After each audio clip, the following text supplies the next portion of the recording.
Hello friends, welcome to our channel lucky and mom's kitchen. So చాలా రోజుల తర్వాత మళ్ళీ మీ ముందుకు వచ్చాను. ఏం లేదండి, కొంచెం ఒంట్లో బాగాలేదు. సో అందుకనే మీ ముందుకు రాలేకపోయాను. సో ఇప్పుడైతే మరొక వీడియోతో మీ దగ్గరకు వచ్చేస్తున్నాను. అదేంటంటే కరేలాకా ఖేల్, అంటే కాకరకాయతోటి ఇంకో వెరైటీ అనమాట. ముందుగా నేను ఏం చేస్తున్నానంటే కాకరకాయని జాగ్రత్తగా వినండి. కాకరకాయని చెక్కు తీసేసుకొని చక్కగా మిక్సీలో వేసేసుకొని దాన్ని కచ్చా పచ్చాగా మిక్సీ పట్టుకోవాలండి. మిక్సీ పట్టిన తర్వాత దాన్ని గట్టిగా పిండేసుకొని దాని పల్ప్ ఏదైతే నేను మీకు చూపించానో అది అలా పెట్టుకోవాలన్నమాట. సో ఈలోపు మనము తాలింపు కూడా ఎక్కువ అవసరం లేదండి. జస్ట్ జీలకర్ర, ఆవాలు, ఆ తర్వాత నేను ఏం చేస్తున్నా అంటే కొన్ని మినపప్పు వేయించేస్తున్నాను. అందులో మీరు కావాలంటే ఎండుమిర్చి కూడా వేసుకోవచ్చు. నేనైతే ఓన్లీ జీలకర్ర, ఆవాలు, ఆ తర్వాత కొన్ని మినపప్పు అన్నమాట. ఇవి బాగా ఫ్రై అయిన తర్వాత మనం కాకరకాయ మనం రెడీ చేసి పెట్టుకున్నాం కదా, అది ఇందులో వేసేసుకోవాలన్నమాట. చాలా బాగుంటుంది ఫ్రెండ్స్. టు బీ ఫ్రాంక్, ఎంత అన్నమైనా తినేయచ్చు అనమాట దీంతో. సో నాకైతే చాలా నచ్చింది, అందుకనే నేను కూడా చేస్తున్నాను. సో మీరు కూడా ట్రై చేయండి. చాలా మంది కూడా, పిల్లలు కూడా చాలా ఇష్టపడేటువంటి కాకరకాయ కారం అనమాట.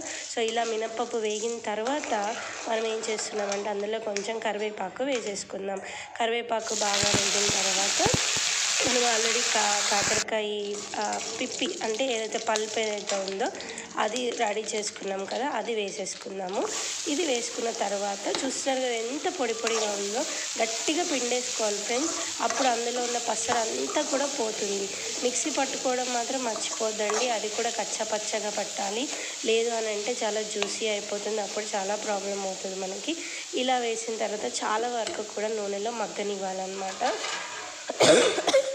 చూస్తున్నారు కదా ఎలా మగ్గనిస్తున్నాను నేను.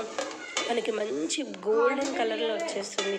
కానీ ఊరికి కలుపుతూ ఉండాలి ఫ్రెండ్స్, ఎందుకంటే చాలా చిన్నది కాబట్టి తొందరగా మాడిపోయే అవకాశం ఉంటుంది. సో అందుకని మనము ఆన్ అండ్ ఆఫ్ దాన్ని కలుపుతూనే ఉండాలి అన్నమాట. ఆ తర్వాత ఇందులో నేను కొంచెం ఉప్పు, ఆ తర్వాత పసుపు కూడా వేసేసుకొని బాగా వేయించేసుకున్నాను. ఎంత బాగుంటుందంటే ఫ్రెండ్స్, నమ్మరు మీరు. అసలు నాకు ఇప్పుడు దాన్ని చూస్తుంటేనే నోట్లో వాటర్ వచ్చేస్తుంది అనమాట, అంత బాగుంటుంది ఈ కారం అనేది. సో ఇందులో ఇప్పుడు నేను బాగా మగ్గనిస్తున్నాను. ఆయిల్కే అది బాగా ఫ్రై అవ్వాలన్నమాట. మనము ఆయిల్ పోసుకున్న తర్వాత ఇందులో కరివేపాకు అవన్నీ వేసేసుకున్నాం కదా. సో ఉప్పు పసుపు వేసుకున్నాక మగ్గనిచ్చాను. ఇలా మగ్గిన తర్వాత ఇంకా కొంచెం వేగిన తర్వాత ఇందులో కొంచెం కారం వేసేసుకోవాలన్నమాట. కారం వేసుకొని బాగా మగ్గనివ్వాలి. సో కారం వేసిన నేను చూపించలేదు, ఇంకా నేనే వీడియో తీస్తున్నాను కాబట్టి. సో కారం వేసుకొని బాగా కలపాలి.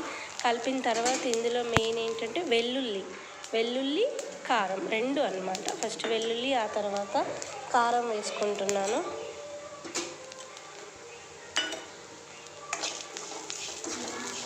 సో ఇలా ఎప్పుడైతే మనం దీన్ని ఫ్రై చేసుకుంటామో అసలు ఫ్రై చేస్తుంటేనే స్మెల్ వచ్చేస్తుందండి. ఇప్పుడే తినేయాలనిపించే అంత టేస్టీగా ఉంటుందో తెలుసా. సో ఇంతేనండి, చాలా రుచికరమైనటువంటి కాకరకాయ మీకు రెడీ అయిపోతుంది. సో ఇది కానీ తిన్నారంటే మీరు కాకరకాయ కర్రీ తినరు, ఆ తర్వాత కాకరకాయ పచ్చడి కూడా తినరు. ఇలానే కాకరకాయ కారం చేసుకుంటే ఎంతో బాగుండి అనిపిస్తుంది.